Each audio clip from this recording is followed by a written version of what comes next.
Boa tarde a todos. Antes de tudo, gostaria de agradecer a presença aqui dos colegas, dos juristas, de todos do Brasil e de Portugal que estão conosco. Dizer que é uma alegria estar aqui, acolhido dentro da universidade aqui em Lisboa, e também cumprimentar toda a organização, nas pessoas do professor Sidney Gonzalez, da Fundação Getúlio Vargas, e também no IDP, na pessoa, claro, do nosso ministro Gilmar Mendes, e também na pessoa do ministro Luiz Felipe Salomão. Nós temos um painel extremamente variado para falar de um tema muito na moda nos últimos anos e que tem trazido aí boas questões para dentro do direito, mas que acabam casando com informações também de fora do direito. Para que tenhamos uma noção, vamos ter aqui na nossa mesa o Dr. Marcos Vinícius Furtado Coelho, sempre presidente da Ordem dos Advogados do Brasil.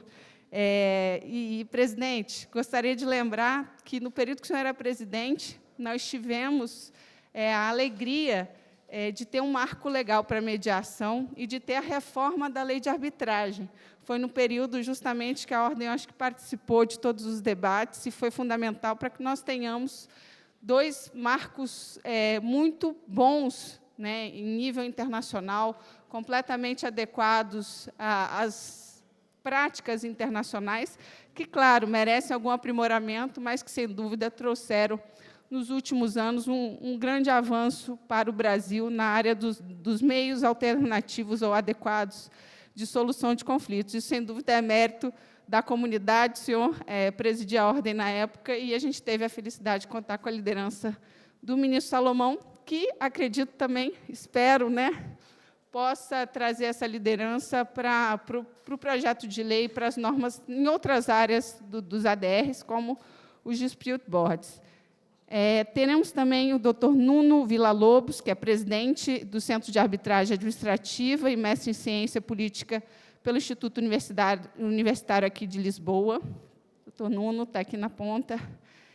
Dr. Manuel Carlos de Almeida Neto, advogado, vice-presidente da Comissão Nacional de Estudos Constitucionais da Ordem dos Advogados do Brasil, diretor jurídico da Companhia Siderúrgica Nacional do Brasil, e também doutor Manuel vai trazer uma perspectiva interessante aí do acolhimento constitucional das soluções consensuais. Doutor Marcos Vinícius vai falar da arbitragem. Doutor Carlos França, presidente do Tribunal de Justiça do Estado de Goiás, presidente do Conselho de Presidentes de Tribunais de Justiça do Brasil, que vai tratar também dos meios consensuais na perspectiva dos juizados especiais, tão relevante, um instituto tão interessante no Brasil. Dr. Antônio José Campos Moreira, procurador de Justiça, que vai trazer as perspectivas penais, tão polêmicas, mas também tão interessantes, que precisam ser debatidas. Doutor Rony Prelsa, eu sempre troco, cadê o Rony? Rony Pros Duarte, acima de tudo pernambucano, Rony? Vice-presidente do Conselho de Gestão do Grupo de Líderes Empresariais de Pernambuco, diretor-geral da ESA, no Conselho Nacional da Ordem dos Advogados do Brasil. E também vamos contar aqui com a participação do Dr. Luiz Inácio Adams, sócio do Tauil Schecker, e também teve várias passagens aí como AGU e também como procurador da Fazenda Nacional do Ministério da Fazenda. E, por fim, Dr. Alexandre Freire, que é membro do Conselho Diretor da Agência Nacional de Telecomunicações, professor do Instituto Brasileiro de Ensino, Desenvolvimento e Pesquisa e doutor em Direito pela PUC São Paulo. Bom, antes de tudo, gostaria de lembrar aqui que estamos falando de vários mecanismos. Estamos falando, quando estamos, de meios adequados, de mediação, conciliação, arbitragem, dispute boards e também outros mecanismos que se apresentam muitas vezes de forma híbrida. Aqui na nossa mesa vamos ter diferentes perspectivas desses mecanismos, mas que sempre tem essa visão desse microsistema que está enquadrado tanto no ordenamento jurídico brasileiro como dentro do ordenamento jurídico português e internacional.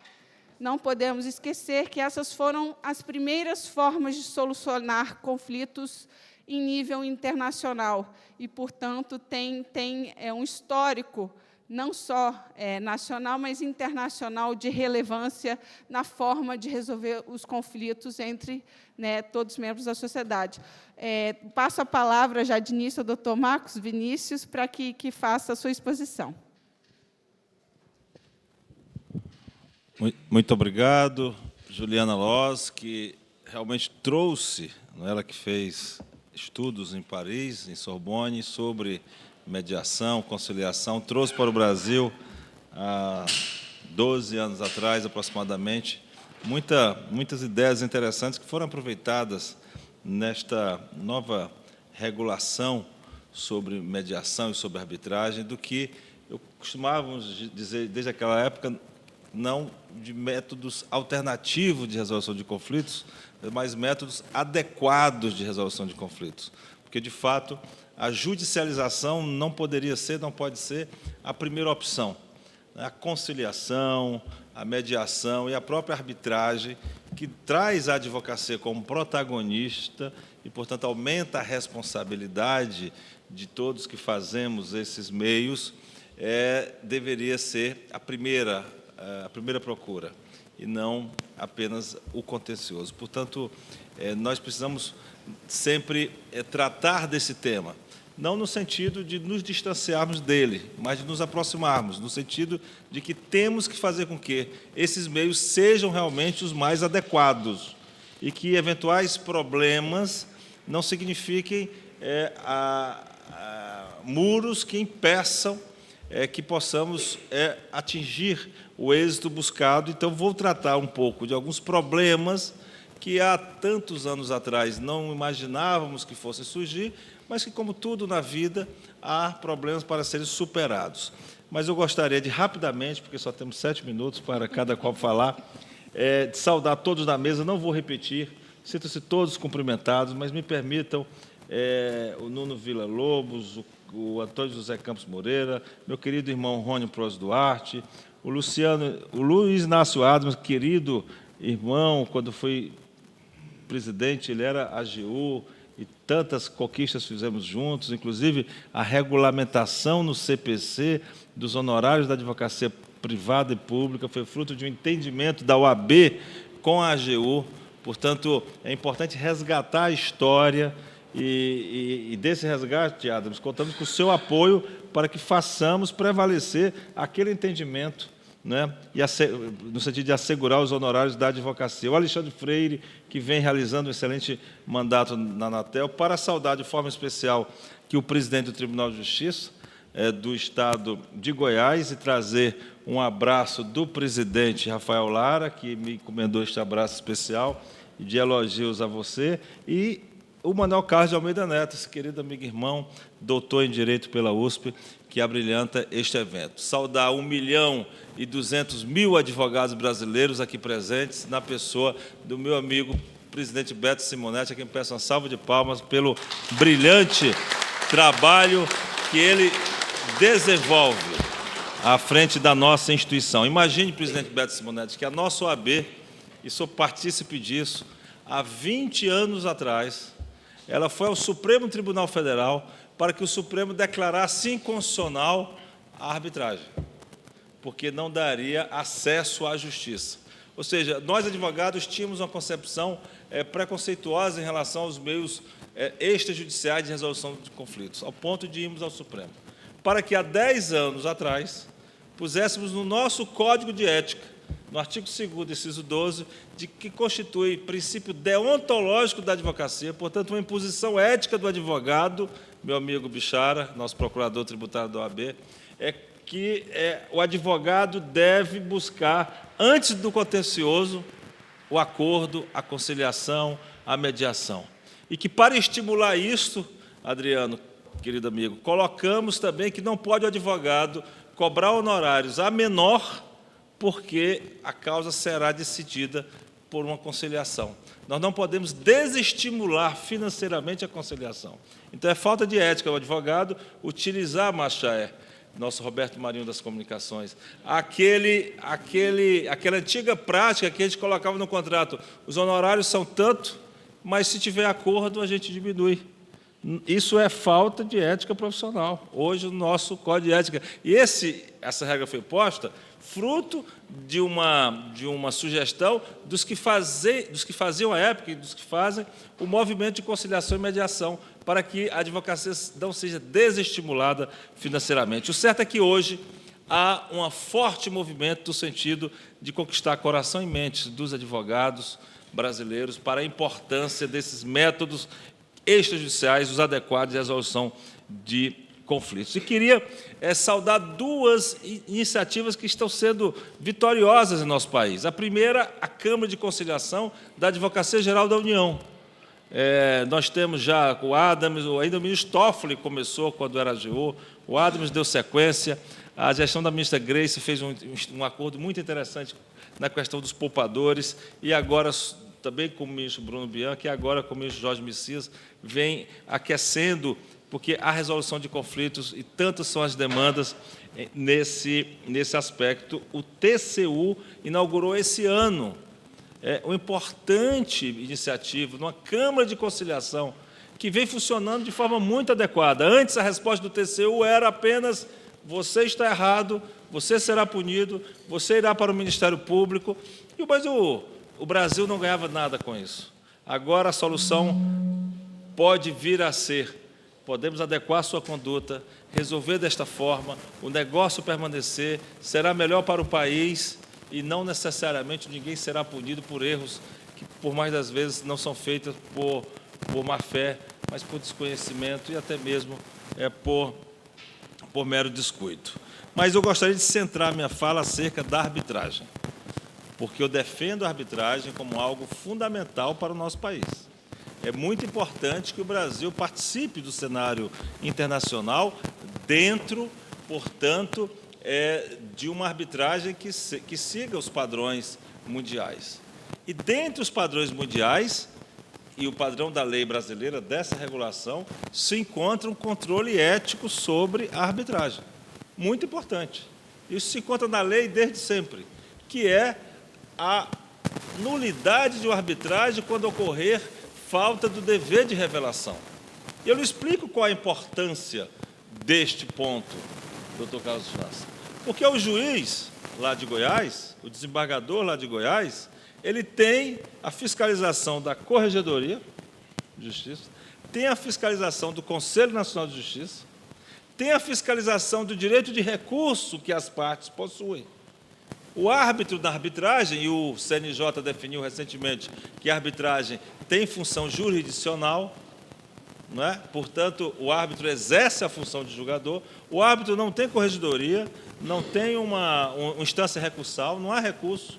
Não é? Então, anima mais ainda, passa a ser mais importante o controle ético, e as partes só possuem a possibilidade do controle ético se houver o cumprimento do dever de revelação, de revelar todos os fatos e aspectos e circunstâncias, independente do tempo, que possa fazer com que as partes que estão exercendo o direito de impugnar ou não a indicação do árbitro, a exerça de forma transparente, de forma ampla, com a ausência do dever de revelação. Não há outra hipótese que não anular a arbitragem. Porque se esse mínimo controle, que é o único que existe hoje na legislação brasileira, não for cumprido adequadamente, então nós iremos estimular um fenômeno que hoje já se revela nas pesquisas. O IPESP com o FGV e o Conjur fizeram recentemente uma pesquisa com as empresas brasileiras. Uma ampla pesquisa, com a resposta de um número significativo das empresas brasileiras sobre a arbitragem. E, olha, os dados não são animadores. A ampla maioria das empresas brasileiras não querem mais utilizar a arbitragem. Há um decréscimo da adesão da arbitragem, porque nós temos que nos comportarmos igual, tal qual a mulher de César, desculpa aqui o preconceito da comparação, e tal qual o homem de Maria, ou a mulher de César, tal qual a pessoa digna. Não basta ser, tem que parecer também que é. Ou seja, no sentido de que a concepção dos... Um minuto para concluir. A concepção, a compreensão de todas as empresas sobre a arbitragem. A mensagem que deve ser passada é de que as arbitragens são imparciais, elas são meritórias, são decididas, portanto, sem qualquer vínculo. Não agrada à advocacia brasileira que haja o que se ocorre, por mais das vezes, o cruzamento entre a função de árbitro e advogado. Não consideramos adequado. E temos um encontro marcado com isto, porque na arbitragem X, o advogado A funciona perante o árbitro B. Na arbitragem Y, a inversão. O advogado B funciona perante o árbitro A. Não me parece razoável que, concomitantemente, ocorra isto no território brasileiro. Você não vai convencer o empresário brasileiro de que isso é adequado. Você não vai convencer a ninguém que isso é adequado. Há o exercício do direito de impugnação do árbitro. Sim, esse exercício ocorre. Mas, de novo, para que ele ocorra de forma ampla, é necessário o dever de revelação sendo cumprido de forma ampla. Com o dever de revelação sendo cumprido de forma ampla e com a Justiça verificando adequadamente o cumprimento deste dever, me parece que a arbitragem não necessitaria de regulamentação. Mas, se essa regulamentação não vier, se a própria arbitragem, se a própria Justiça não der essa resposta, então me parece que outras medidas terão que ser tomadas sob pena de aumentar o índice de partes e empresas do nosso país que não mais vão preferir esse instrumento tão importante, tão salutar, que é a arbitragem em nosso Brasil. Muito obrigado, Juliana Lossi.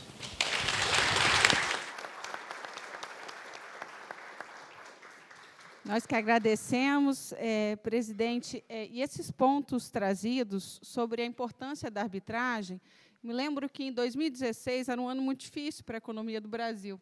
E naqueles rankings que o Banco Mundial produzia, Doing Business com o país tal, os dois elementos que, no ano de 2016, logo na sequência da reforma da lei de arbitragem, da lei de mediação, trouxeram o Brasil para uma perspectiva positiva, foram justamente o uso da mediação e da arbitragem no Brasil.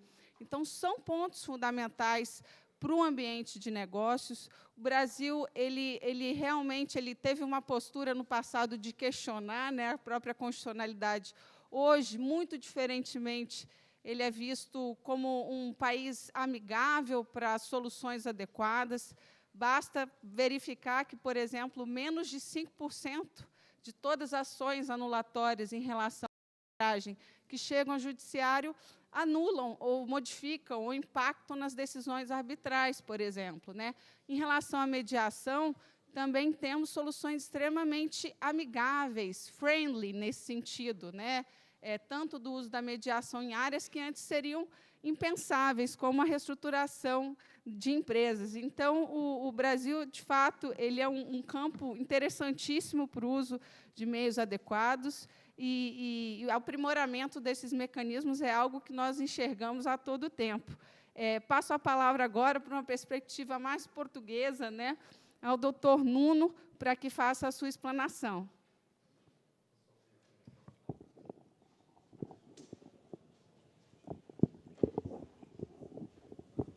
Boa tarde a todos. Eu vou passar por cima da parte protocolar para tentar dar boa execução aos meus 7 minutos e começaria por cumprimentar algo que disse, saudar o professor Marcos Vinícius quanto à questão da imagem da mulher de César.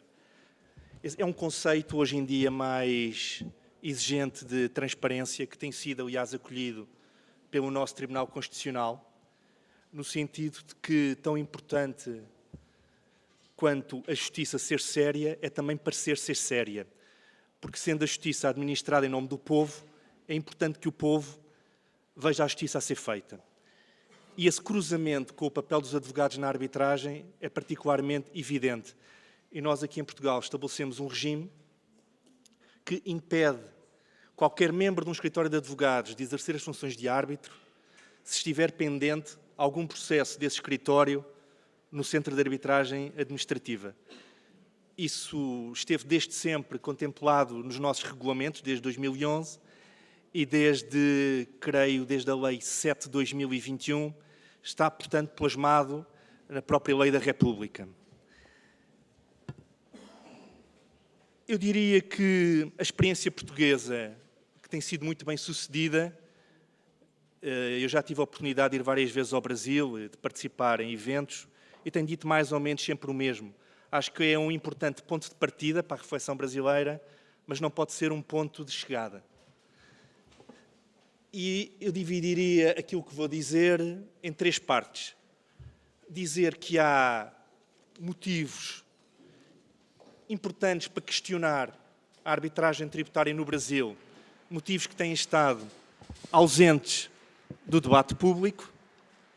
Depois existem motivos ou razões para questionar a introdução da arbitragem tributária no Brasil, que têm estado presentes no debate público e que eu acho que são as más razões. E, em terceiro lugar, dizer que é importante olharmos para as especificidades idiosincráticas, porque são essas especificidades que muitas vezes justificam uma política pública e a ordem dos fatores aí não é aleatória. Precisamos ir primeiro aos alicerces e não começar pelo fim. O problema é o que nos traz aqui. Ora, se olharmos para os últimos resultados do Brasil, se contarmos com a União e no plano do Estado, estamos a falar em 75% do PIB, a que corresponde, portanto, impostos por cobrar, do montante que está parado, portanto, na fase administrativa tributária ou nos tribunais tributários. Ora, essa realidade dos 5 trilhões de reais não tem qualquer paralelo com a experiência portuguesa. Em 2011, quando fomos pioneiros na criação do regime da arbitragem, estamos a falar de 3,5% do PIB nacional. É um valor infinitamente menor, a que respeitava mais ou menos 5 mil milhões de euros. 5 bilhões, portanto. Mas essa é, portanto, diria eu, a perspectiva da árvore. E nós temos de olhar para a perspectiva da floresta. Porque é na floresta que estão as nossas respostas. E eu acho que a nossa resposta parte aqui de um equilíbrio que é fundamental fazer e que eu nunca via ser feito quando nós comparamos a experiência portuguesa com a experiência brasileira. Que é de que modo é que se equilibram o interesse público da arrecadação das receitas tributárias, que é vital para a comunidade, para o funcionamento das escolas, dos hospitais, dos tribunais, com as garantias jurisdicionais dos contribuintes. Ou seja, o dever fundamental de pagar impostos, mas também o direito de não pagar impostos que sejam inconstitucionais ou ilegais. E esta é a escolha fundamental que é feita pelos vários Estados.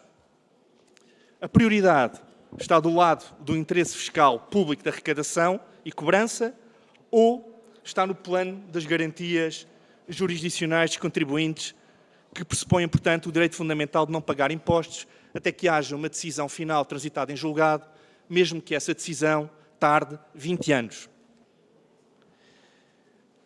A prova de fogo, ou o fiel da balança nesta escolha, é dado por 2 institutos jurídicos fundamentais. O princípio solve et repete e o regime de inadmissão da suspensão de eficácia do ato tributário judicialmente impugnado. O Brasil também teve este princípio, solve et repete, temporariamente, apenas em 1938, na altura do Getúlio Vargas, que copiou na altura o modelo italiano de Mussolini. E há aqui um estudo muito recente do IBFD que, se repararem, eu não tenho aqui nenhum PowerPoint, mas é quase 50-50 entre os vários Estados considerados, os que têm este regime e os que não têm. Por exemplo, de um dos lados, tendo, portanto, este princípio em que primeiro tem de se pagar e só depois é que se impugna, temos, por exemplo, a Argentina, a Áustria, Portugal, a Finlândia, a Alemanha, a Irlanda, a Itália, a Holanda, a Noruega, a Polónia. Bom, e, de acordo com o sistema brasileiro, temos, por exemplo, o Chile, a Colômbia, a República Checa, o México, a Suécia, a Suíça. Bom, hoje em dia, nós, em Portugal, temos aquilo que se denomina de princípio mitigado, deste princípio solve et repete. Esta questão não é apenas teórica nem dogmática, tem um efeito prático essencial, que é o de se saber quem é que sofre as consequências da morosidade. E, dependendo da resposta a esta pergunta, vamos encontrar os grandes defensores da arbitragem ou do lado do Estado ou do lado dos contribuintes e das empresas. Ora, em Portugal, quem sofre as grandes consequências da morosidade são os contribuintes e as empresas, porque primeiro tiveram de pagar o imposto ou prestar uma garantia obrigatoriamente.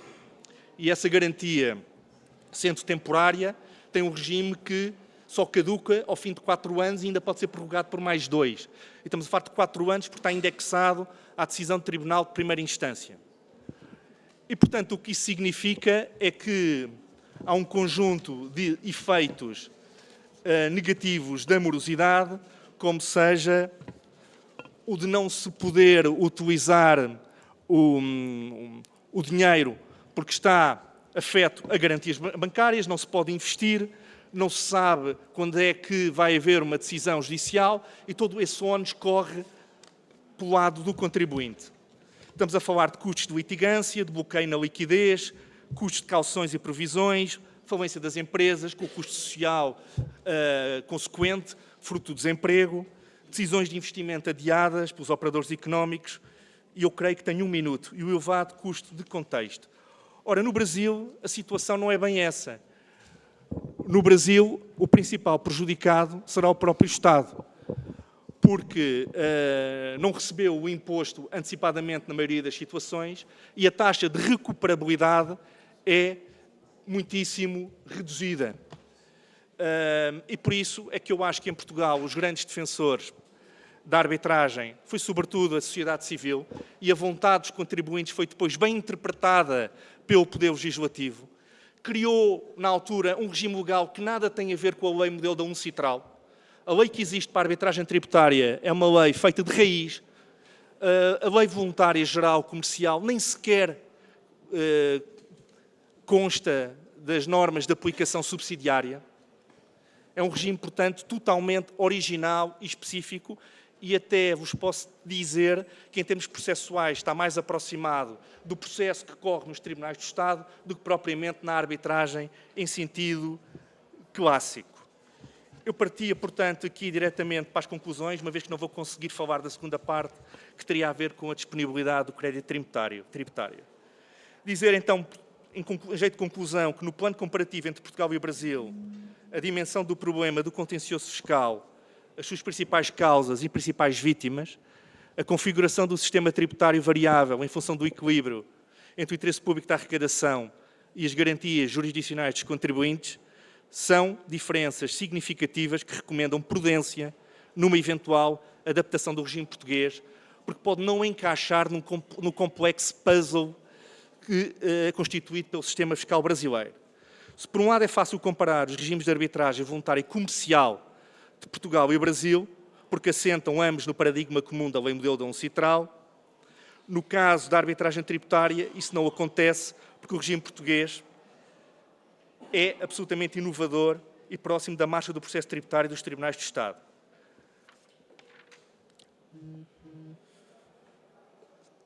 Partindo aqui para as opções mais detalhadas, se no Brasil for decidido avançar para um regime de arbitragem fiscal, é preciso saber se vão ou não adotar uma lei de arbitragem tributária criada de raiz, com especialização dos julgadores, aplicação estrita da lei, publicidade das audiências e julgamento, observância estrita das garantias de independência e imparcialidade, supervisão por uma Câmara deontológica com possível ligação ao STF, sendo que, se forem essas as opções, o CAD estará mais próximo de, atendendo à sua experiência e ao seu modelo, prestar uma ajuda mais profícua, se nos vier a ser solicitada, tendo em vista a edificação desse regime. Muito obrigado pela vossa atenção. Tentei não fugir muito do tempo.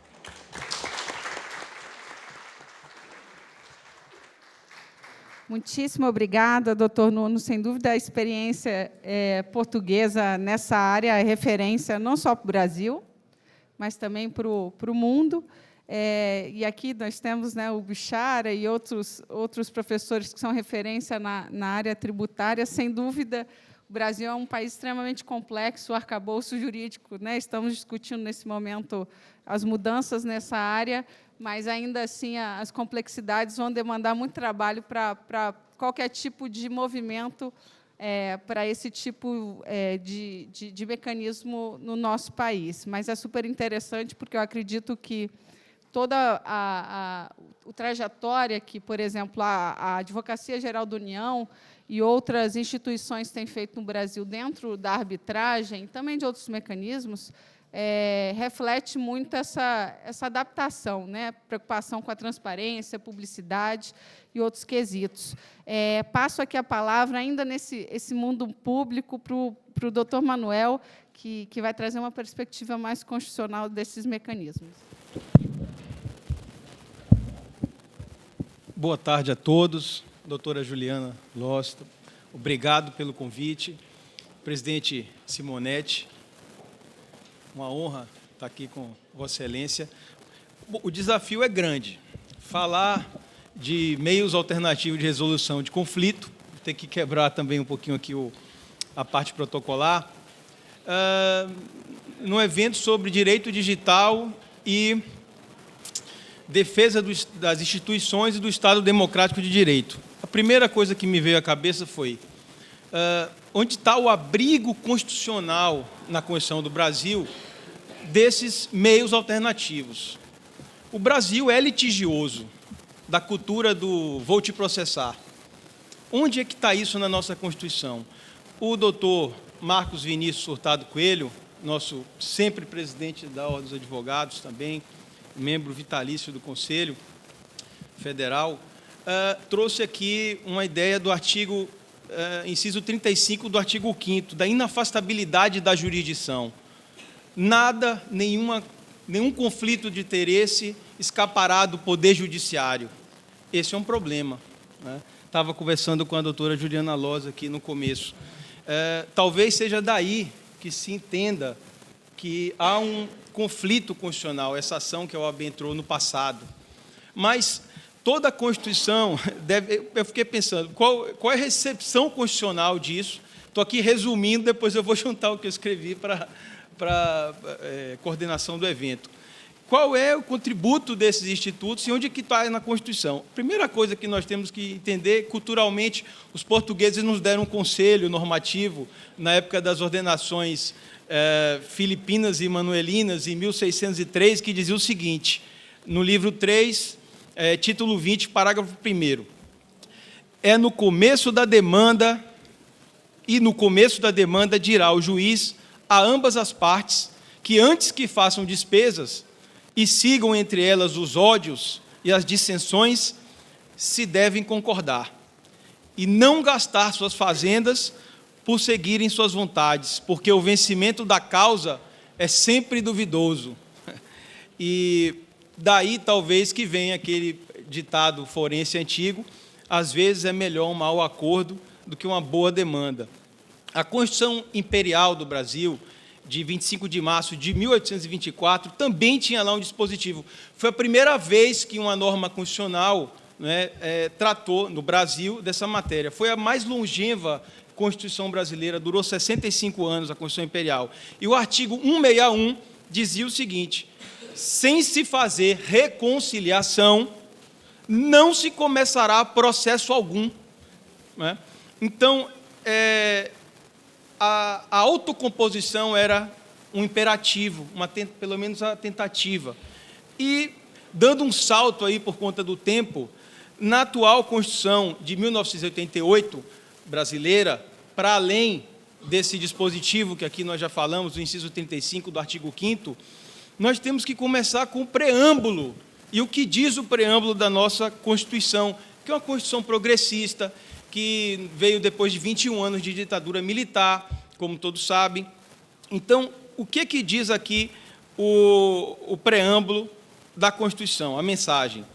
Nós, representantes do povo brasileiro, reunidos em Assembleia Nacional Constituinte, para instituir um Estado democrático destinado a assegurar, vou saltar, e na parte que interessa por conta do tempo, o bem-estar, a justiça como valor supremo de uma sociedade fraterna, fundado na harmonia social e comprometida na ordem interna, no âmbito interno, né?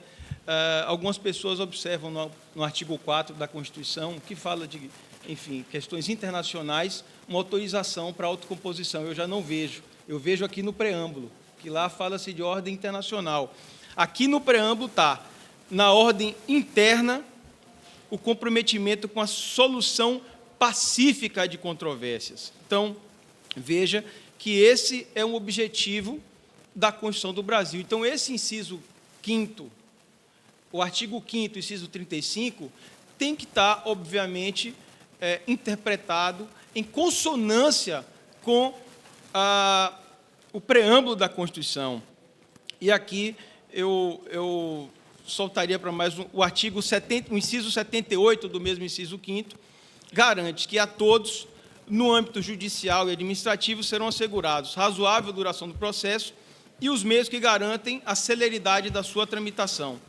Isso deve incluir, sem dúvida nenhuma, o esforço do Estado para que, preferencialmente, os conciliatórios de resolução de conflito garantam a celeridade processual e término do litígio. Então, digo eu aqui, que é preciso dar efetividade aos comandos constitucionais e combater a cultura da judicialização dos conflitos de interesse do popular, como já disse aqui, vou te processar, que banaliza a jurisdição, pois esse sentimento representa um retrocesso civilizatório que não tem abrigo na Constituição do Brasil. O contributo maior da conciliação é a pacificação social, com o consequente fortalecimento do Estado democrático de direito e, portanto, preservação das nossas instituições democráticas, que, de tempos em tempos, no Brasil, sofrem aí alguma tentativa de abalo, como os senhores e as senhoras todos aqui acompanharam nos últimos tempos. No Brasil, existe uma Constituição muito forte e poderosa que não está escrita. É a Constituição que Ferdinand Lassalle observou, a Constituição material, que os sociólogos chamam de a verdadeira Constituição, a Constituição real. Essa Constituição, que é a soma dos fatores reais de poder, ela sempre está ali fazendo com que o país, digamos assim, entre em períodos de eclipse democrático. Nós, no Brasil, nós tivemos muitas constituições, não só 7, como está no sítio eletrônico do Congresso Nacional. Nós tivemos muito mais documentos constitucionais. O decreto de 30 esteve como a lei suprema do Brasil por 4 anos. Tivemos outros documentos que também não têm o título de Constituição, mas que eram, sim, verdadeiras cartas constitucionais. Então, essa preservação do Estado democrático de direito e das instituições democráticas, ela está, sim, na Constituição atual de 1988, que é uma Constituição legítima, Constituição brasileira, e que ela, sim, prevê e dá abrigo à autocomposição de conflito e que nós temos o dever de preservá-la. É isso aqui, eu agradeço pelo curtíssimo tempo e, enfim, passo a palavra para a doutora Juliana.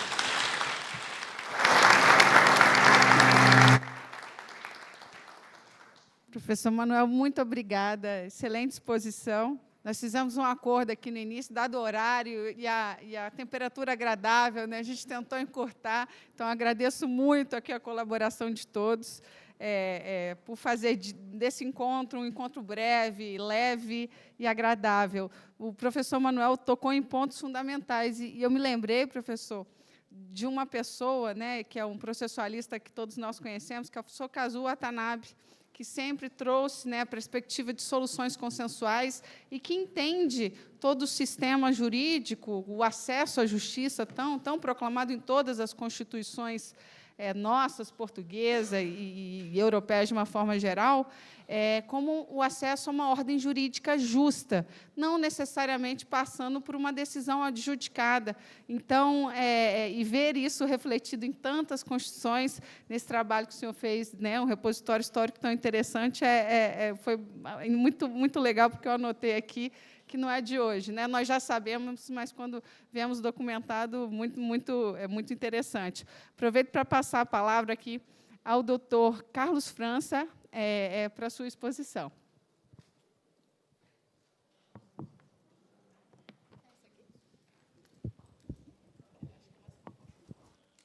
Cumprimento a mesa na pessoa da doutora Juliana Loss, e sintam-se todos os presentes também cumprimentados, na pessoa do nosso presidente da OAB, doutor Beto Simonetti.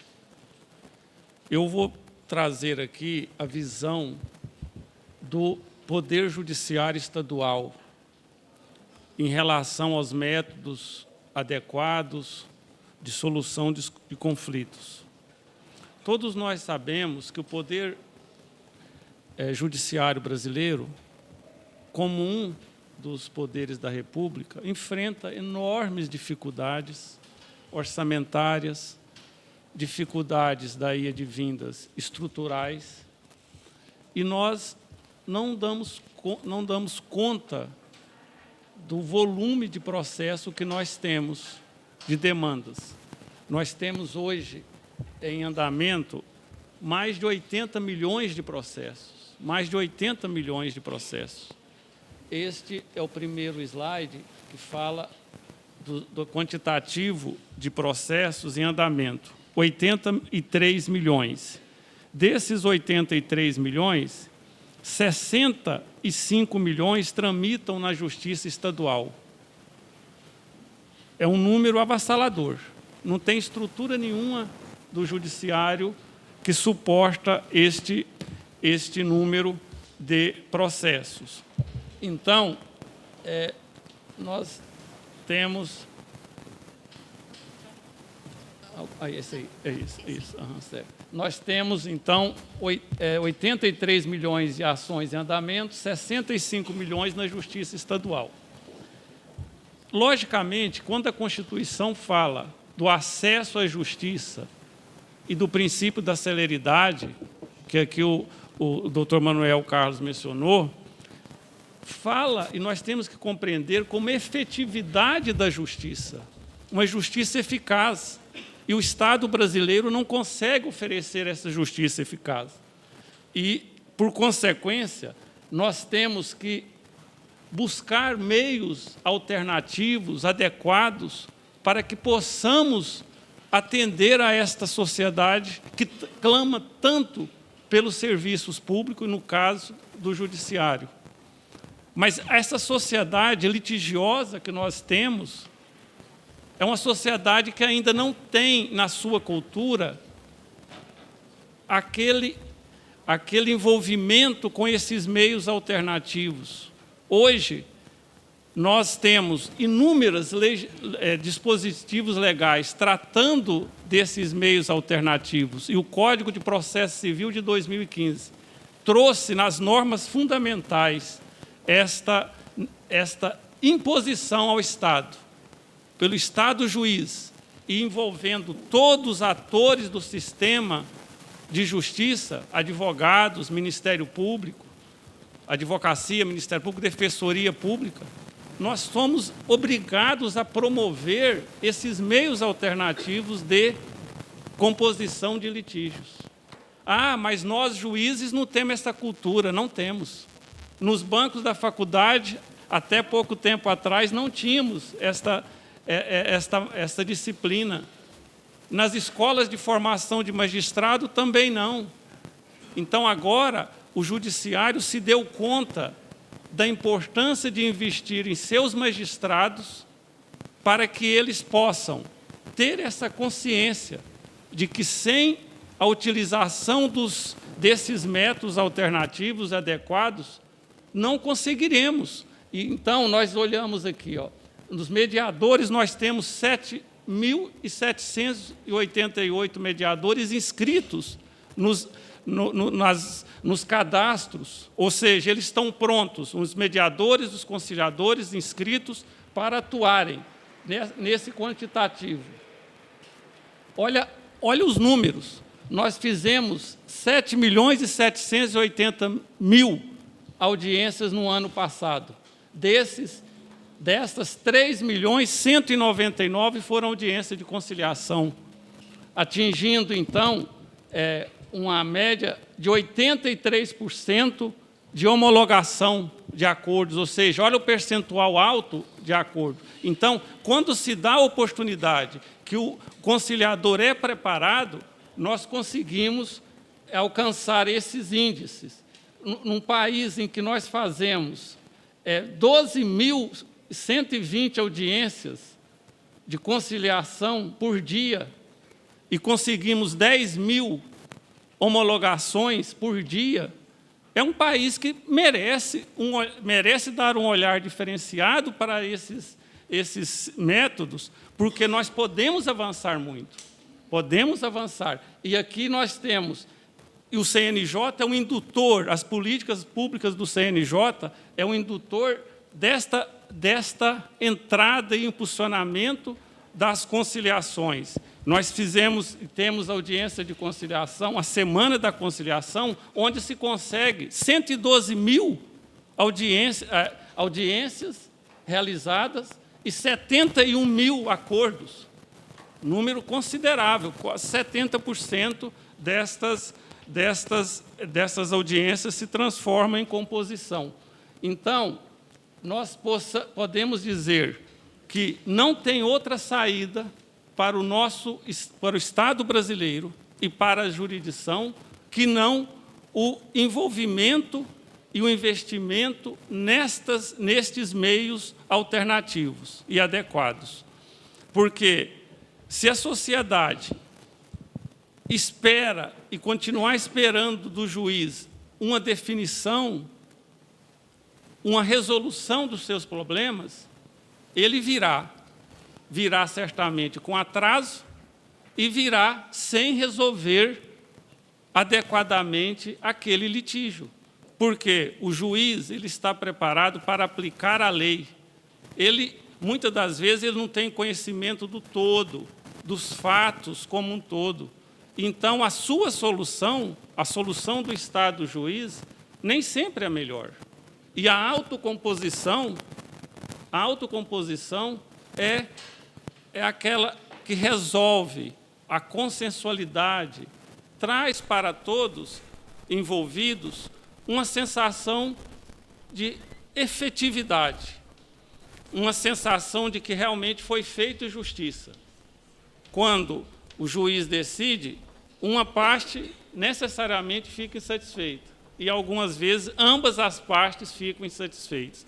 Então, nós temos no Brasil hoje, desde a década de 90, pós-Constituição, com os juizados especiais, depois a Lei 9.099/95, depois os juizados federais do ano de 2001, e depois a Lei da Mediação, da arbitragem, e nós temos esses remédios legislativos, essas previsões legislativas que nos respaldam. Mas, para isso, nós temos que investir na mudança de cultura do brasileiro, investir nos conciliadores, nos mediadores, investir na formação dos magistrados, porque, do contrário, nós vamos continuar remando sem chegar no porto seguro.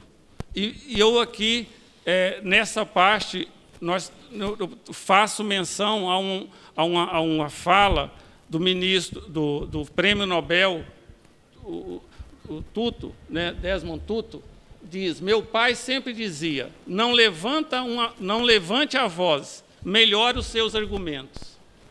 Para isso eu completaria: melhoremos nossos argumentos, tenhamos mais compreensão e buscaremos sempre e alcançaremos a composição, que é a justiça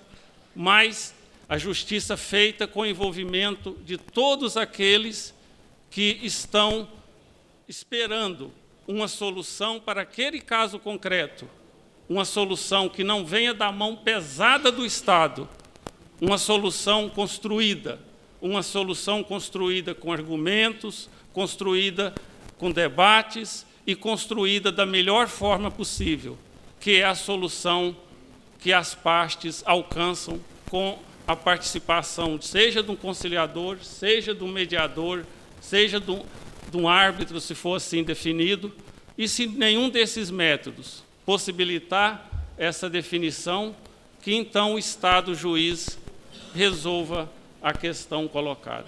Meu muito obrigado, assim nós esperamos, embora o Poder Judiciário esteja sempre presente, sempre, nunca abrimos mão de decidir, com a participação da advocacia, do Ministério Público e da Defensoria, todos os atores do processo, do sistema de justiça. Mas nós não podemos ter essa compreensão antiga que nós vamos oferecer a justiça.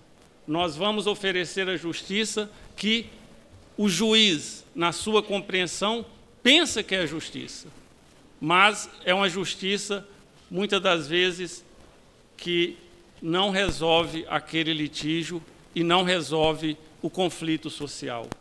Então, o Poder Judiciário apoia pelo CNJ, apoia pelos inúmeros sejusques, milhares de sejusques instalados nos tribunais, apoia por meio dos tribunais de justiça, né? O presidente Macedo está aqui do Tribunal do Brasil de DF, que nós, com os nossos parcos orçamentos, nós investimos nos nossos magistrados, investimos nos nossos conciliadores para atender melhor a sociedade. Meu muito obrigado, conte com o Poder Judiciário também.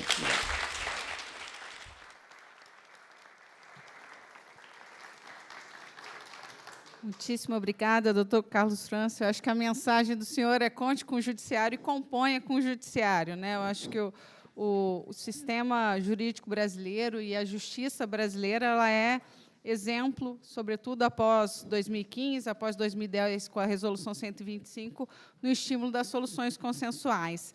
Vamos dar um giro agora para o outro lado aqui, indo para o caminho penal, mas que também tem aí algumas abordagens consensuais interessantes. Vou passar a palavra ao doutor Antônio José Campos Moreira. Estava ligado? Está ligado? Bom, inicialmente quero cumprimentar a doutora Juliana Lois, presidente da nossa mesa, professora doutora, e, ao fazê-lo, cumprimento os demais integrantes. Cumprimento especial também ao doutor Luciano Matos, Procurador-Geral de Justiça do Ministério Público do Estado do Rio de Janeiro, aqui presente.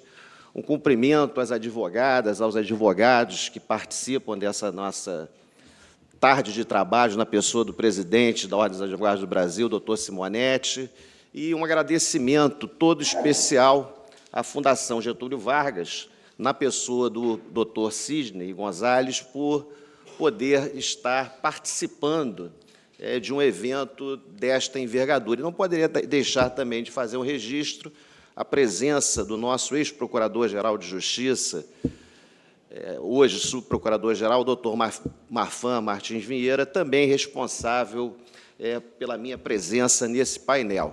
Eu vou, dentro desse tempo escasso, exíguo, de 7 minutos, procurar trazer, eu creio que a maioria aqui do público é da área não penal, é da área civil, mas trazer um panorama geral da justiça penal negociada.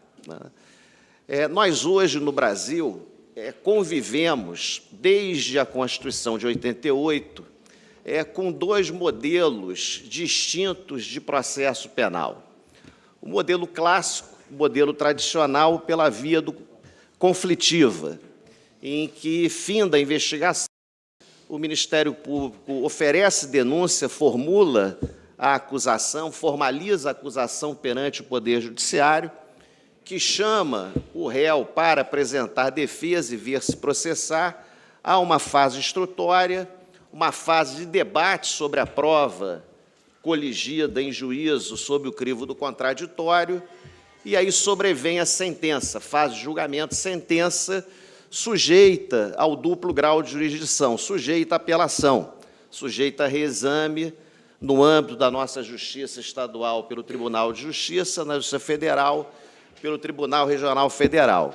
Se o acórdão não for unânime, se o acórdão for, portanto, por maioria e desfavorável ao réu, ainda serão cabíveis os embargos infringentes e de nulidade, sem falar na possibilidade se for o caso, evidentemente, da oposição de embargos de declaração.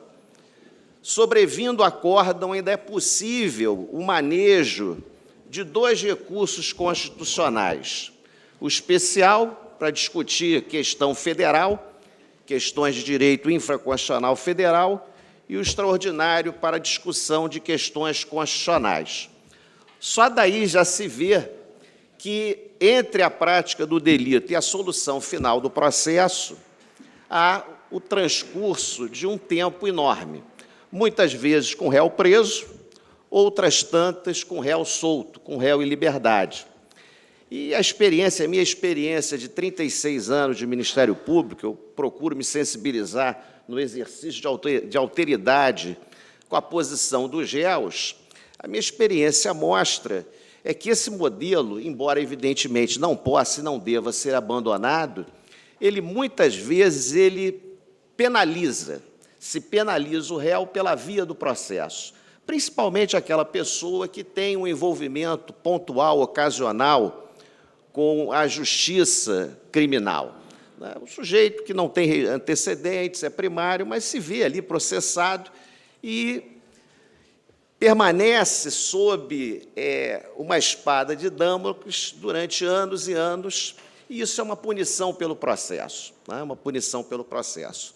Paralelamente a esse modelo, que é um modelo clássico, modelo tradicional, desde 88, a nossa Constituição, e aqui, embora haja hoje, entre aqueles que escrevem sobre o processo penal, muita crítica a alguns institutos da justiça penal negociada, alguns apontam a inconstitucionalidade de certos dispositivos, penso que foi a Constituição de 88, vejam, o Constituinte de 87, 88, em um outro cenário, em um país muito diferente do país em que nós vivemos, um país hoje em que há um alto nível de litigiosidade no cível, de demandas cíveis, mas que há também números impressionantes de criminalidade de toda a natureza.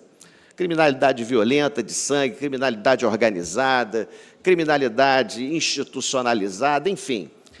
Os índices entre nós revelam, eu diria, um baixíssimo nível civilizatório, um baixo nível civilizatório.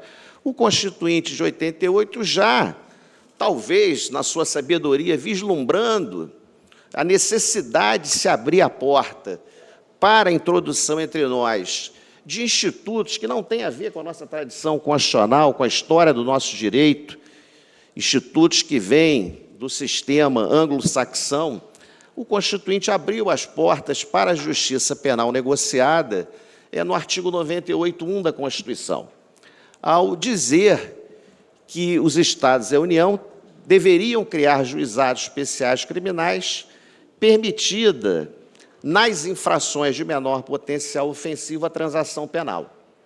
Então, a própria Constituição de 88, eu penso que aqui os princípios do devido processo legal, da inafastabilidade da jurisdição, convivem harmonicamente com esse modelo de justiça penal negociada.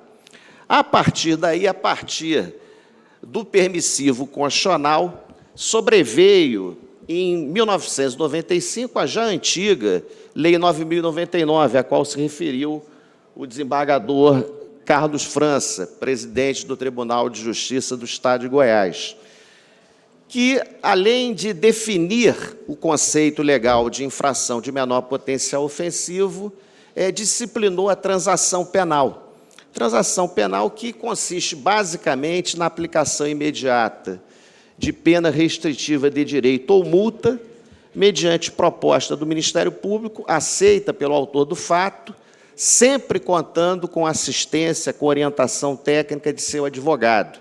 Indispensável e imprescindível sempre nesses negócios jurídicos processuais penais a intervenção do advogado, a quem cabe aconselhar o seu cliente diante daquele quadro probatório, sobre a oportunidade, sobre a conveniência de aceitar a proposta formulada pelo Ministério Público.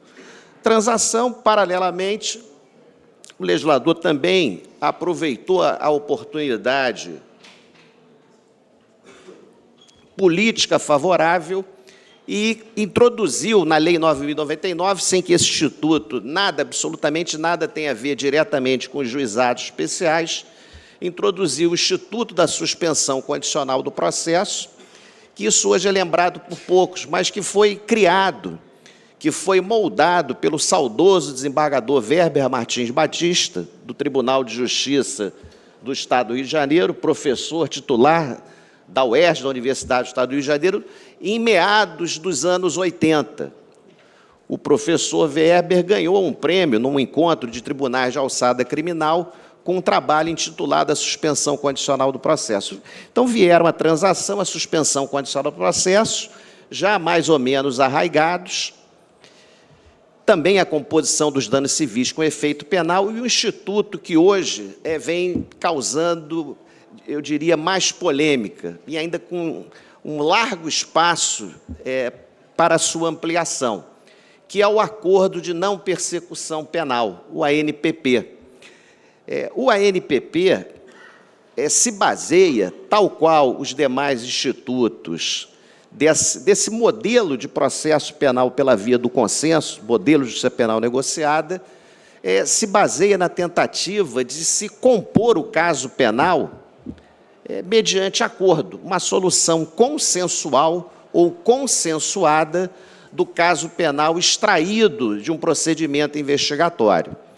O grande problema que eu vejo hoje, dois problemas, né? E o nosso presidente, o presidente do Tribunal de Estado de Goiás, tem muito mais experiência porque é administrador de um poder estadual. O legislador vai criando institutos e as instituições da área judiciária, aqui eu me refiro especificamente ao Ministério Público, também ao Poder Judiciário, à própria Defensoria Pública, muitas vezes não dispõe da estrutura adequada para implementar esses institutos. E, além dessa falta, em relação ao ANPP, ao Acordo de Não Persecução Penal, os resultados ainda são muito tímidos. Falta de estrutura e, eu diria, uma má vontade por certa parte dos operadores jurídicos, tanto entre os membros do Ministério Público, que não conseguem enxergar que o protagonismo na justiça penal negociada é do Ministério Público compartilhado com a advocacia, já que o juiz é juiz da legalidade do acordo, não do mérito.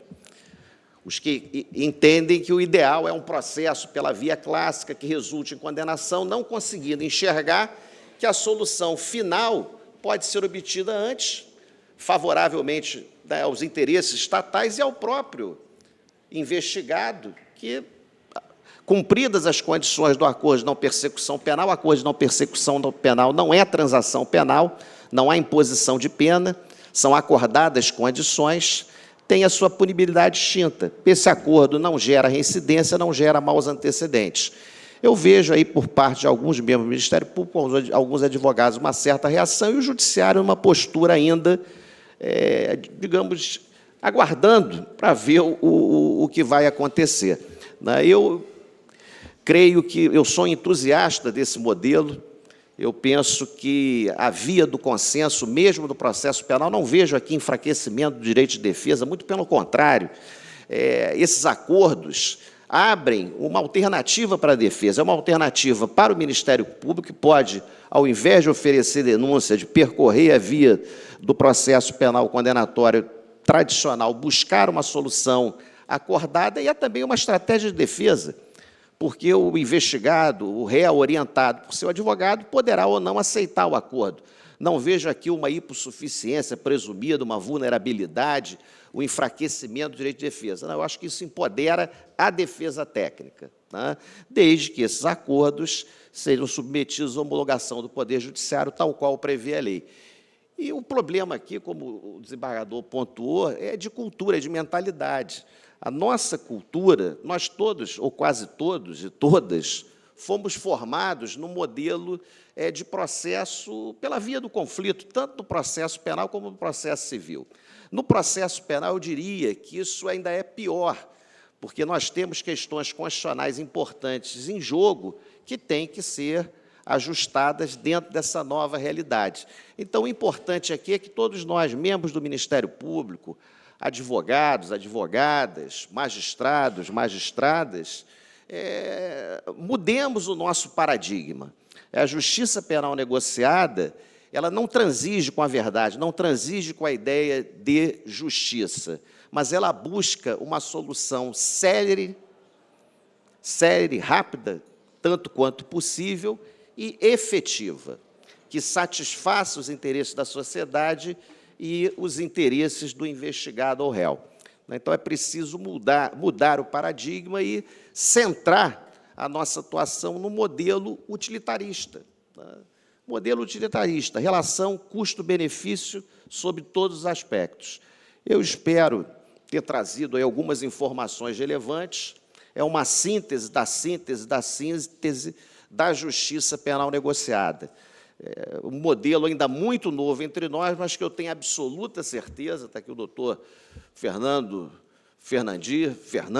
nosso advogado do Rio de Janeiro, é um modelo que veio para ficar. Muito obrigado, assim eu encerro, e dentro do 1 minuto.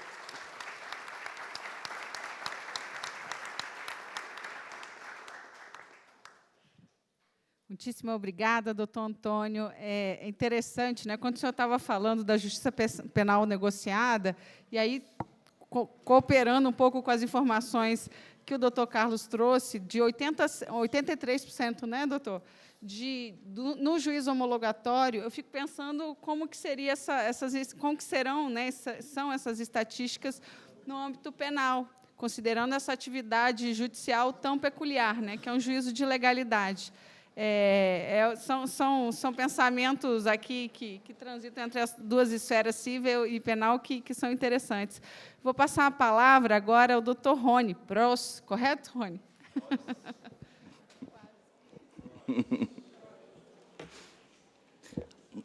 Muito obrigado, boa tarde a todas e a todos. Iniciando esta apresentação, que há de ser telegráfica, eu começo cumprimentando a Juliana Lois, cumprimento ainda meus irmãos de armas à mesa e na assistência, Marcos Vinícius e o presidente Beto Simonetti, e para que a saudação se faça paritária, eu cumprimento também minha esposa Lorena. Eu gostaria também de agradecer à organização, na pessoa de Sidney Gonzalez, por oportunizar uma experiência que me permite revisitar, né, um momento transformador na minha vida, há mais de 22 anos, quando estive aqui nesta faculdade, e pude crescer não apenas profissionalmente, mas até espiritualmente, a partir do convívio com grandes juristas e grandes pessoas aqui desta casa, com especial destaque para o professor José de Oliveira Ascensão, de saudosíssima memória, e o professor Paulo Otero. Muito bem, de maneira muito lacônica, eu queria inicialmente dizer que escolhi aqui para compartilhar, né, algumas reflexões sobre um tema que é bastante pouco tratado no âmbito dos substitutivos da jurisdição, que é a autotutela. A autotutela, ela, historicamente, ela é vista, né, com grande preconceito, porque é atrelada a um estágio civilizatório mais primitivo, né? Fred Didier, ele pontua que há uma certa displicência dos processualistas no trato da autotutela. Calamandrei dizia, né, que a autotela era algo primitivo. Dinamarco dizia que era a prevalência de um interesse sobre a força, e Ada Pellegrini, dentre tantos outros, né, dizia ser precária e aleatória. E os críticos, né, da autotutela, inclusive, aludem à previsão do Código de Processo Penal, que no artigo 345 estabelece, tipifica, né, como delito o exercício arbitrário das próprias razões. Mas a autotutela, ela vem sendo revisitada, né, em tempos mais recentes. Por quê? Porque o processo, que foi pensado como instrumento, né, para a realização da justiça, para a entrega a cada um do que é seu, vem se mostrando cada vez mais um óbice à efetivação dos direitos, sobretudo sobre o aspecto temporal. E neste momento de redenção, né, da autotutela, vários juristas vêm defendendo a ampliação das hipóteses em que há a atuação direta, né, das partes para a efetivação dos seus direitos. O professor italiano Andrea, que não é o Marighetto, mas é o Zoppini, fala em a obtenção de resultados independentemente ou sem o processo. E aqui, né, se falou, o professor Carlos França, a questão do atraso, né, da demora da entrega da prestação jurisdicional. O Marcos Vinícius falou da importância da desjudicialização, e é preciso pontuar que a autotutela é o mais barato dos equivalentes jurisdicionais. Não se paga honorário, não se pagam custas, e também é o mais rápido, porque ele se concretiza, não é? A autotutela, ela atua imediatamente. E aí, para alguns que ouvem com uma certa perplexidade quando a defesa da autotutela, é bom lembrar que a autotutela ela está sempre sujeita ao controle jurisdicional. Ao contrário do que acontece com a jurisdição privada ou estatal, ela não se torna definitiva. Agora, a diferença é, o controle na autotutela é residual. Só a patologia chegará ao judiciário, né, servindo para um grande esforço de desafogamento da via judiciária. É importante estabelecer algumas premissas conceituais, não é? Ponte Miranda dizia que a autotutela é a aplicação da regra jurídica pelo próprio interessado. E a autotutela, ao fim e ao cabo, é uma ação direta, material, feita pelo titular ou por terceiro no seu interesse, de modo a permitir a obtenção de resultado equivalente à jurisdição. Há algumas visões mais restritivas, eu queria poder desdobrar conceitualmente, mas não temos tempo, né? Alguns autores dizem que só as hipóteses expressamente previstas na legislação permitiriam a autotutela, que ela não poderia ser realizada por terceiro, mas apenas pelo próprio titular. Mas é importante lembrar, né, que a autotutela é um direito potestativo que é exercido unilateralmente pelo respectivo titular ou por um terceiro no seu interesse. E os tipos, né, mais conhecidos de autotutela, as hipóteses, são a legítima defesa da posse e o desforço imediato possessório, o direito de retenção em diversas modalidades e situações, o corte de raízes e ramos, né, na hipótese de atingir o terreno confinante, né, são as hipóteses mais tratadas, algumas hipóteses de autotutela executiva, inclusive presentes em legislações mais recentes. Mas o problema é saber se, além, né, das hipóteses típicas, essas que vários diplomas legislativos, inclusive o Código Civil, trazem, se a vontade das partes, não é, pode estabelecer situações de legitimação da autotutela. E aqui eu vou fazer uma pergunta. Imagine que Maria, né, venda a João um imóvel em 60 prestações e que eles consensualmente prevejam que, na hipótese de inadimplemento, um terceiro, um deles, né, vai notificar em relação ao inadimplemento e que, havendo a persistência, um terceiro agente vai pegar uma chave-cópia e vai lá buscar o carro onde ele estiver, vai pegar, né, os pertences que tiverem em seu interior, documentadamente, para providenciar a restituição. Será que isso é possível? Né? Muita gente pode franzir a testa e olhar, né, com grande surpresa a possibilidade de se cogitar este tipo de solução. Mas vamos lembrar o que é que a realidade, sobretudo na economia digital, o que é que ela nos impõe, sobretudo nos contratos inteligentes, que são contratos autoexecutáveis, inclusive sem a intervenção humana. Então, vamos imaginar o seguinte, Airbnb, hoje você já tem fechaduras ligadas à internet. O sujeito paga por 3 dias de hospedagem. O algoritmo vai cuidar de, no terceiro dia, ao final do terceiro dia, ele tranca a porta e o cidadão não vai mais ter acesso ao imóvel. Se a gente pensar no Facebook, né, que não há gratuidade, a gente paga o Facebook com informação. Então, há uma relação, até uma relação de consumo.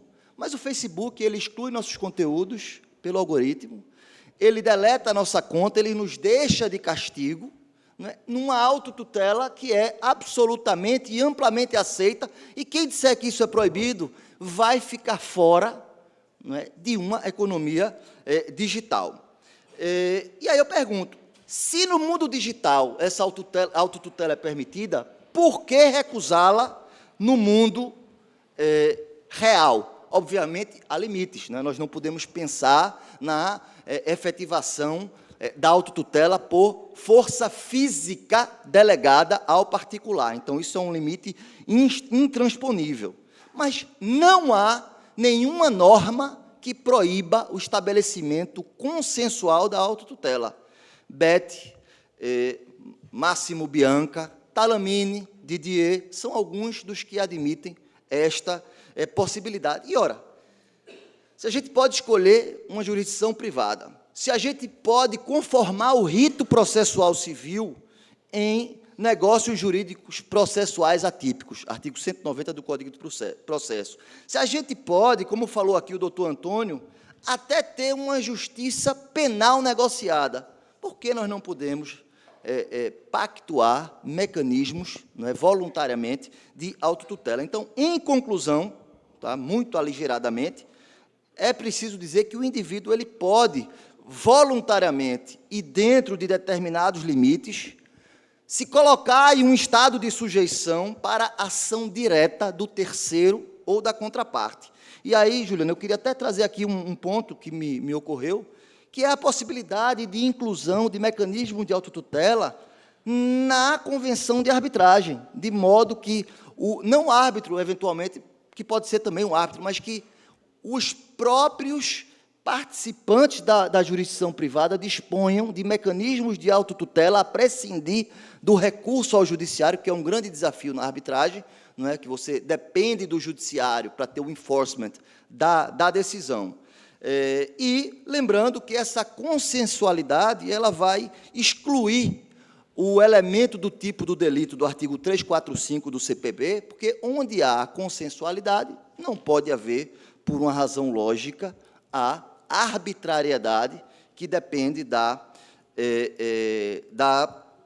situação típica. Lembrando, não é, que a autotutela estará sempre sujeita a um controle a posteriori dentro das situações patológicas. Pedindo perdão pelo extrapolamento do tempo, eu agradeço muito a atenção de todos.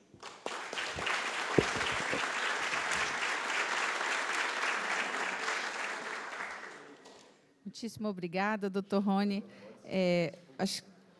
O nosso retorno aqui, né, a teoria geral do processo e a própria teoria geral do direito. Eu acho que quando a gente trabalha com meios extrajudiciais, a gente faz uma revisão de tudo isso, até porque está sempre dentro da discussão sobre o interesse de agir também. Bom, dado o avançado da hora e a temperatura, passo a palavra ao doutor Luiz Inácio Adams para a sua exposição.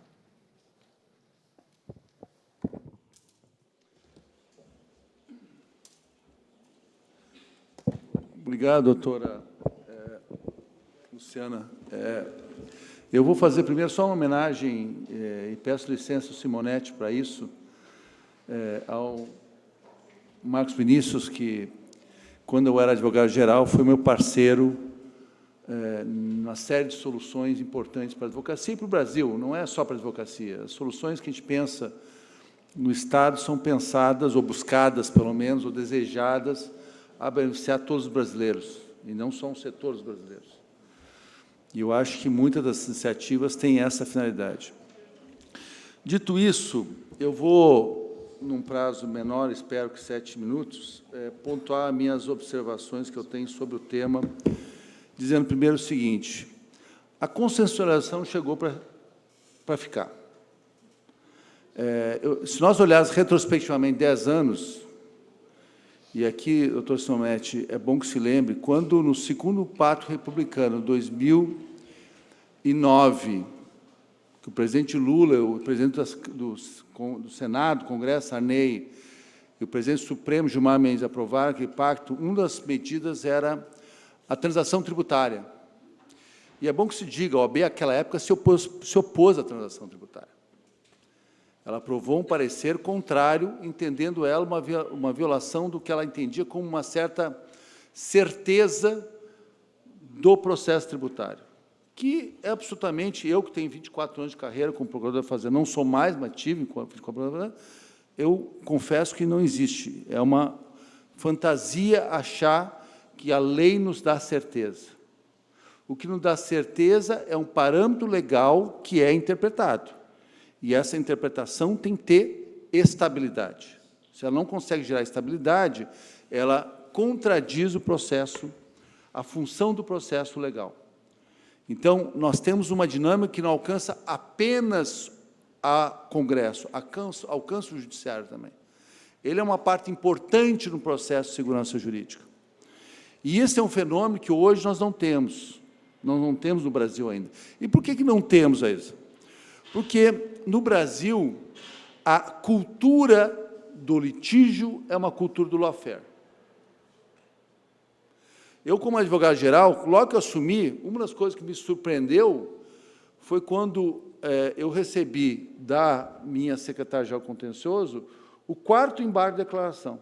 Eu disse, mas por que nós estamos entrando no 4º embargo de declaração? Ah, não, para afastar a litigância de má-fé. Eu dizia, mas o segundo embargo de declaração já devia dar litigância de má-fé. Porque embargo de declaração tem uma função legal. Então, existe uma cultura, eu estou falando do poder público, mas isso vale também para o privado. Não existe uma culpado nesse processo. Tá? Então, o lawfare é uma dinâmica do litígio brasileiro. Ganhar a qualquer custo, lutar por postergar decisões judiciais, evitar a qualquer custo o efeito da decisão judicial. Isso se dá hoje no precatório. Qual é o valor do precatório no Brasil? Zero. Do ponto de vista dos poderes, zero. Zero, porque ele é um instituto que foi construído para criar credibilidade no processo de obrigações, para respeitar e dar sustentabilidade, e se tornou um problema. A última reforma, eu conversei com ministros do governo, a última reforma que foi feita no governo federal acabou com a credibilidade do sistema federal. Era o único sistema que funcionava no termo precatório, ele acabou, tornou um esqueleto absurdo. Então, o problema é que a dinâmica judicial criou essa dinâmica, o que favoreceu o espaço da negociação. Favoreceu pela lei de mediação, favoreceu quando o ministro Bruno Dantas, e aqui eu faço homenagem a ele aqui, por ter adotado a Sexex Consenso, com a Resolução 91 de 2022, no TCU, que é um fenômeno fundamental, favoreceu quando o Congresso Nacional aprova acordo de não persecução civil, porque aqui não é só o acordo de persecução final, é fundamental, mas o acordo de persecução civil, ele foi um instrumento fantástico, tem conduzido várias negociações pelos estaduais, que são importantíssimos para resolver problemas gravíssimos para funcionamento de empresa, por razões questionáveis, em que você não tem dolo, em que o fato não é claro, que a aplicação subjetiva da norma é muito grande. Então, você constrói soluções efetivas na transação. Se olhar, a PGFN, ela negociou, até 2022, 404 bilhões de reais. Isso corresponde mais ou menos a 15% da dívida ativa brasileira. Considerando que a arrecadação, porque 404 não é a arrecadação do ano, 404 bilhões corresponde à dívida, o passivo litigioso equacionado. Isso é importantíssimo. É aquele litígio que não existe mais. É um volume de arrecadação que tem uma certa certeza por conta do acordo feito. Essa realidade, se você pensar que a arrecadação tributária, no ponto de litígio, é de 2% a 3%, nós estamos falando de equacionar pelo menos 5 anos de possíveis ingressos da União no futuro. Então, essa dinâmica de negociação, do ponto de vista tributário, do ponto de vista administrativo, do ponto de vista sancionador, ela é relevantíssima no Brasil. É uma solução que veio e tem que ser expandida. Agora, o problema da transação é que ela traz alguns desafios que nós não demos conta ainda. E um deles, por isso que eu falei do Laffer, é deles. Eu tenho clientes que querem transação, mas vê a transação como oportunidade para manipular o processo. Não. E essa é a responsabilidade do advogado. O advogado não pode ser um agente da manipulação processual, da manipulação da solução. Ele tem que ser um agente da solução. Uma dinâmica um conceito jurídico que existe nos Estados Unidos, que é um instituto jurídico que chama candor. Para quem conhece uma expressão americana, não tem uma tradução literal no Brasil, mas basicamente corresponde a uma lealdade ao Poder Judiciário, um respeito. O advogado não pode mentir para o juiz, o advogado tem que apresentar todas as provas disponíveis. Se o juiz pede, ele tem que apresentar, ele tem que respeitar o espaço judicial, que eu acho que é o inerente à nossa função como advogado, ser função essencial à justiça. Nós não somos função essencial ao judiciário, nós somos função essencial à justiça, está na Constituição brasileira. Função essencial à justiça é respeitar e buscar a justiça. E o que eu vejo, invariavelmente, é um exercício... Obrigado, extrapolei... Não, mas aqui falta ainda... Poxa! 20 segundos, dá 1 minuto aqui. Está embargando a declaração aqui. Mas, em suma, o que eu estou dizendo existe a necessidade de nós compreendermos que nós precisamos, do ponto de vista cultural, do ponto de vista ético, do ponto de vista comportamental, reformular a nossa participação como agente de funções da justiça. E isso passa de ter uma postura, e para viabilizar a transação, que eu considero e aqui eu acho que, desculpe, só para finalizar minha prorrogação de 20 segundos, autotutela é o respeito ao exercício da vontade livre de decisão. O Estado não pode me tutelar ao ponto de dizer, você não pode fazer acordo. Se eu quero fazer acordo, eu faço. Seja em precatório, seja não precatório. Eu tenho essa liberdade de escolha.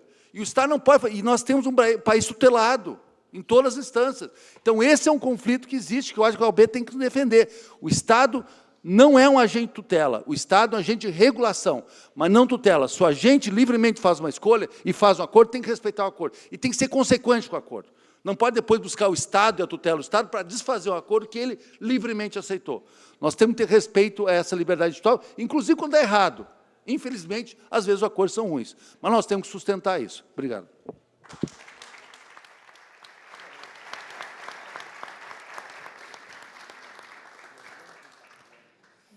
Muitíssimo obrigada, doutor Luiz Inácio Adams. Essa preocupação, né, de respeitar, inclusive quando depois a solução, o acordo, seja lá o que for, não permanece dentro da perspectiva que nós imaginávamos no momento que aquele contrato foi feito, que aquele acordo foi feito, é muito importante, porque garante o que todos nós queremos, que é segurança jurídica e também, eu acho que tem uma função pedagógica, né? A gente vai aprendendo no caminho da prática do direito. Para finalizar o nosso painel, passo a palavra ao doutor Alexandre, que vai trazer a perspectiva das agências reguladoras, especificamente da Anatel.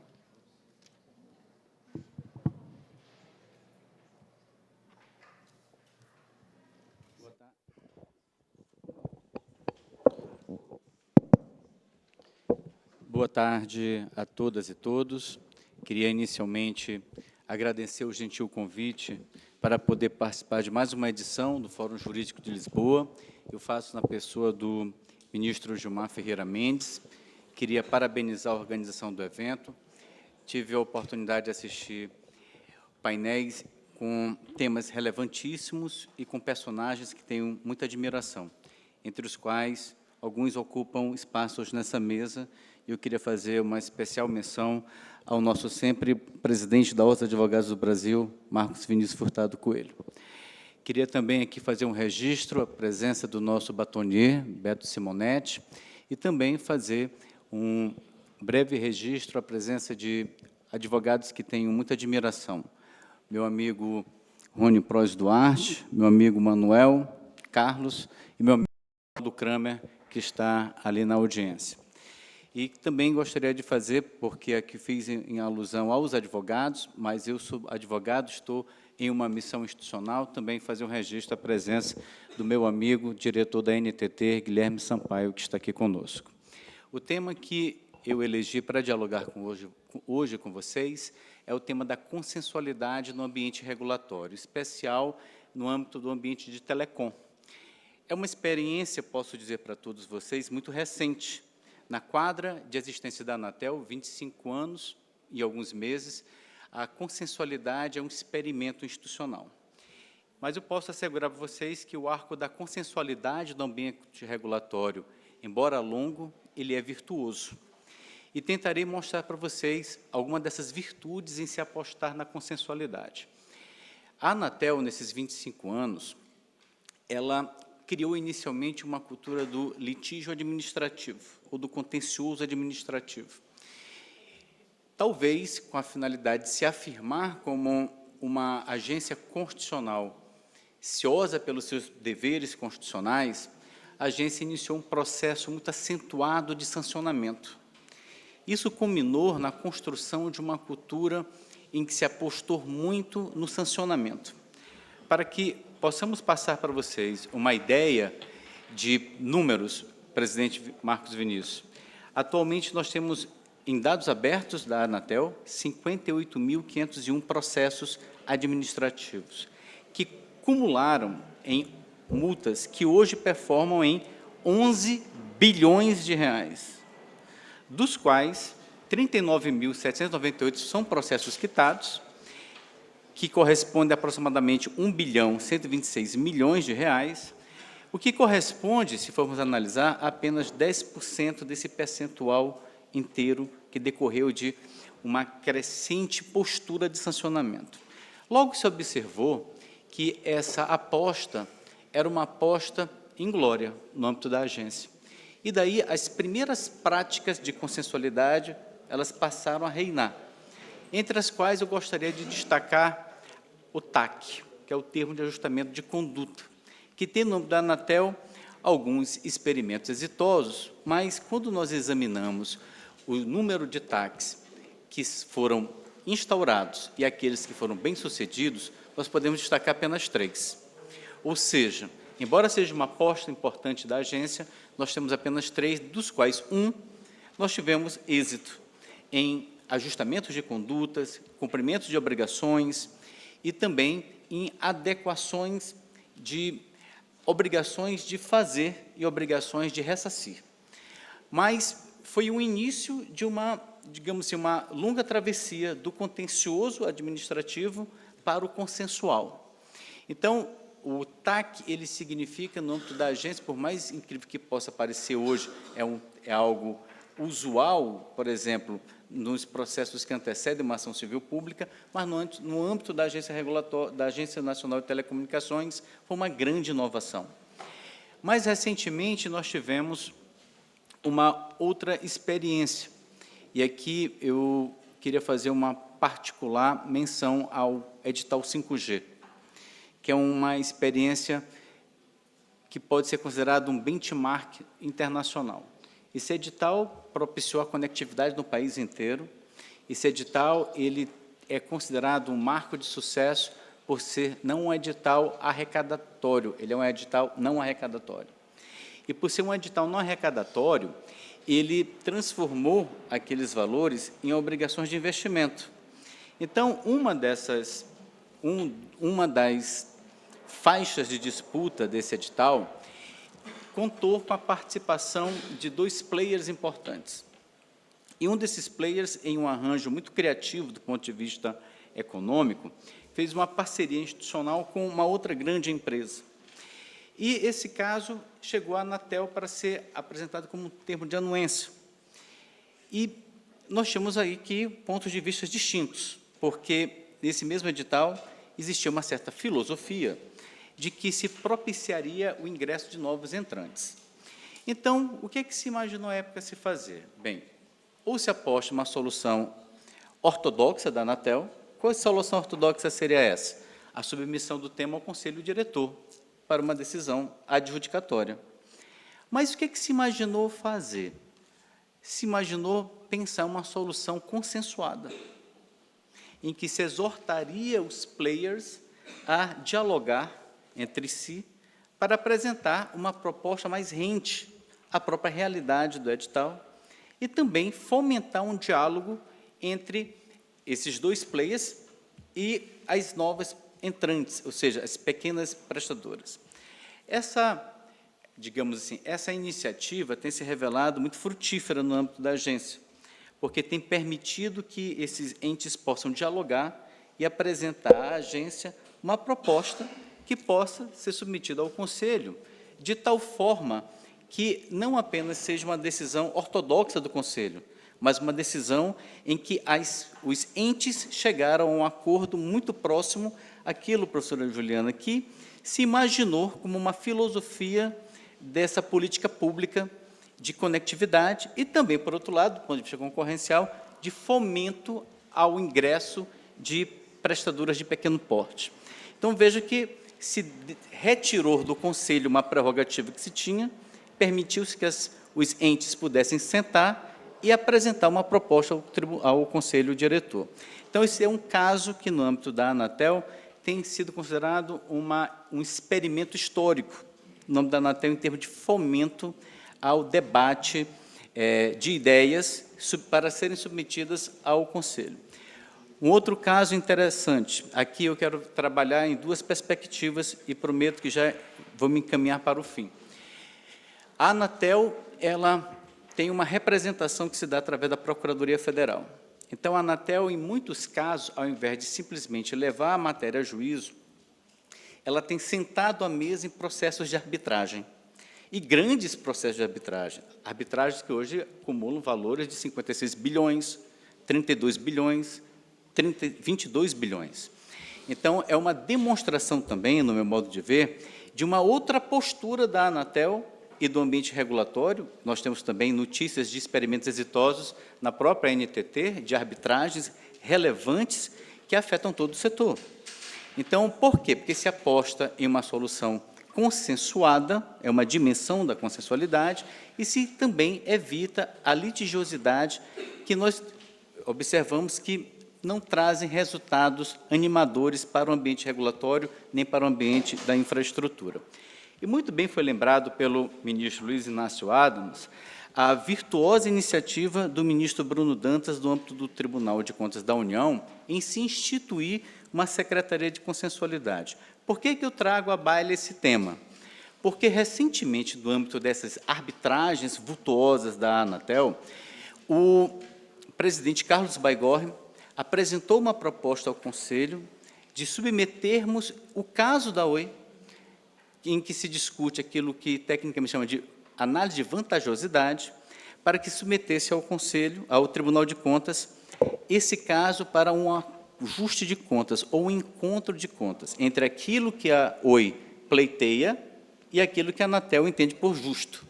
Então, o caso seria submetido ao Tribunal de Contas, a matéria foi encaminhada ao Conselho Diretor, eu tive a honra de participar da votação, votei contra um prazo de 24 horas para analisar o caso melhor, e, estudando o caso, entendi que, de fato, seria um experimento institucional muito relevante, tanto para a Anatel, porque inauguraria um novo capítulo na história institucional do órgão, que seria a promoção de um diálogo institucional com o Tribunal de Contas da União, e isso também impactaria na migração de um regime da Oi para outro.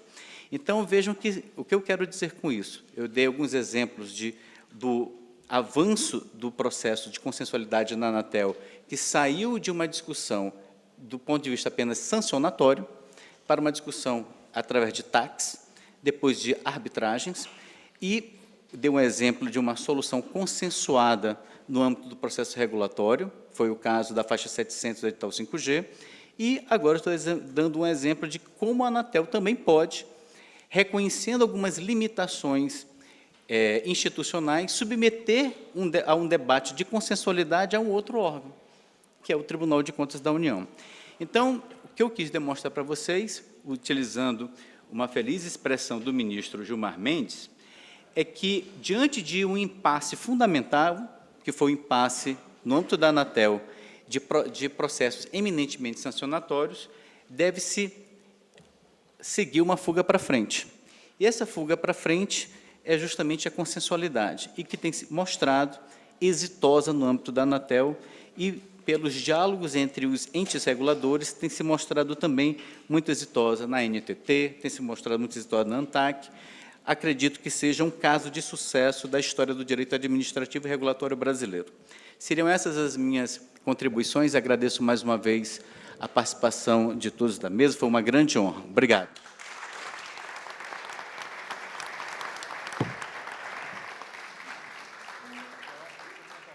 Muitíssimo obrigada, doutor Alexandre, e a todos que estiveram aqui, mesmo com esse calor terrível. Agradeço a participação, a colaboração de todos, e estamos encerrando o painel.